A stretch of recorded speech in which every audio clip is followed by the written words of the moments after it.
Do your kids play Candyland? Oh yeah, we've played Oh, that it's many one times. of our favorites. Well, it was when my kids were little. So let's just give it a giant-sized feel here, because what's better than a fun indoor activity for your kids when it's cold and it's snowy outside? One that brings back your own fond memories of childhood games, and it only costs $2 per person. Not bad. Well, we're talking about the Candyland experience at the Miller Nature Preserve in Lorain-County, where they've actually transformed the plant conservatory into a life-size game of Candyland. Stephanie Haney is there with today's First Look. Hello again from Lorain-County, where we are a little bit deeper into the Candyland experience at the Miller Nature Preserve. We have senior naturalist and park manager Amy Harrell here with us. Now, Amy, this happened 5 years ago, but it's been reimagined. What was the inspiration for bringing Candyland back? Most of our inspiration for bringing Candyland back came from people asking for it. I transferred in about 3 years ago, and ever since, when's Candyland coming back? So we brought it back. Some people have come to both versions. This version focuses a little bit more on the history of the game more than the earlier version did. But in any case, they're enjoying it daily. Today's probably a little busier than most days that we've experienced during the run of the event.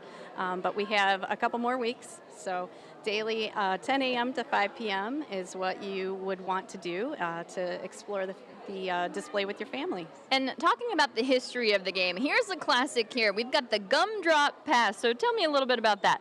Sure, the Gumdrop Pass is just another one of those features of the game where if you land on the square ahead of the Gumdrop Pass, you actually get to take a shortcut through the display. And another one of the historical features here, as we see people around us enjoying it, are the characters. Tell me a little bit about the evolution of the characters and what's new this time. Sure. The characters were all new to me.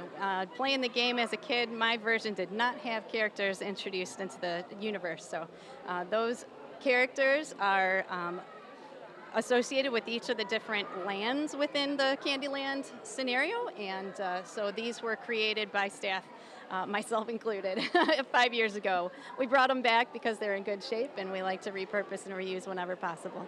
All right, we know the goal of any good board game is getting to the end of the board game, being declared the winner. We're going to talk a little bit more about that when we come back on Front Row Friday. But I want to ask you about some of the goals of the Miller Nature Preserve and bringing people here who maybe are out here for the first time. Sure. We ultimately want people to experience the park and all of its attributes, all of its amenities.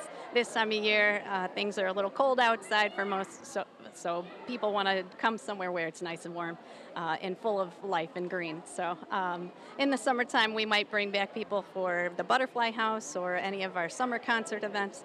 But this time of year, we focus on trivia, we focus on paint and sip, and obviously this Candyland display. All right, Amy, thank you very much. Okay, when we come back on Front Row Friday, you're going to want to make sure you stick with us because we are going to make our way to Home Sweet Home. For now, I'm going to go spin one of these wheels and enjoy some of the Candyland. Back to you in the studio.